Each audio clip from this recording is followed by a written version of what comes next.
ঘাটালের তৃণমূল সাংসদ দেবের 3টি সরকারি কমিটি থেকে ইস্তফা দেওয়ার পর সরগরম রাজ্য রাজনীতি।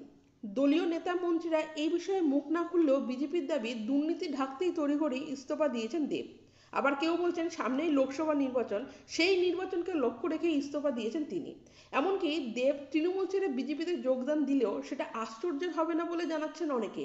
আর এসবের মধ্যেই বড় প্রতিক্রিয়া দিলেন অভিনেতা তথা বিজেপি বিধায়ক হিরণ চট্টোপাধ্যায়। পদত্যাগ প্রসঙ্গে দেব নিজে মুখ না খুললেও খড়গপুরের বিজেপি বিধায়ক হিরণের মতে বিলম্বে বোধ জন্মেছে। অভিনয় আর রাজনীতি একসাথে হয় না, ওর জন্য ঘাটালের উন্নতি থেমে গেছে।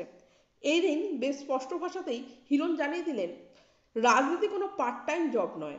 অমিতাভ বচ্চনও দুই প্রফেশন একসাথে সামলাতে পারেননি। রাজনীতি করতে হলে তাকে দিনে 24 ঘন্টা সাধারণ মানুষের পেছনেই দিতে হবে। হিরণের কথায় গত 10 বছরে উনি কতবার নিজের লোকসভা কেন্দ্রে গেছেন এবার জেনেই দাঁড়াতে চাননি।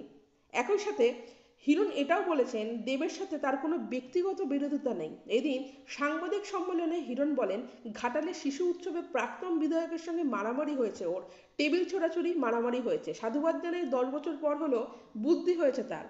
রাজনীতি এবং অভিনয় একসঙ্গে করা সম্ভব নয়, বারবার বলেছি। ওর কাজ অভিনয় করা, রাজনীতি করা নয়।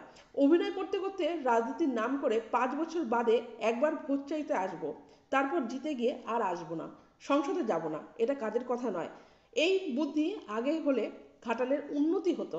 হিরণ তার বক্তব্যকে ব্যাখ্যা করতে গিয়ে বলেন ঘাটাল মাস্টার প্ল্যানের জন্য প্রধানমন্ত্রী যে 1600 কোটি টাকা দিয়েছেন সেই টাকা দিয়ে কিছুই করতে পারেননি দেব। রেলমন্ত্রী ঘাটালের রেল স্টেশন তৈরিতে সম্মতি দিয়ে দিলেও তিনি অর্থাৎ দেব এখনও কিছুই করতে পারেনি। ঘাটালের জন্য কোনো স্বর্ণশিল্প তৈরি করতে পারেনি দেব, কারণ ওনার হাতে সময় নেই। তিনি তো সংসদ ভবনেই সেভাবে পৌঁছাতে পারেন না, তিনি সাধারণ মানুষের জন্য কি করবেন। একইভাবে হিরণ প্রশ্ন করে দেব যদি বিজেপিতে যোগ দিতে চান তাহলে কি বলবেন তিনি।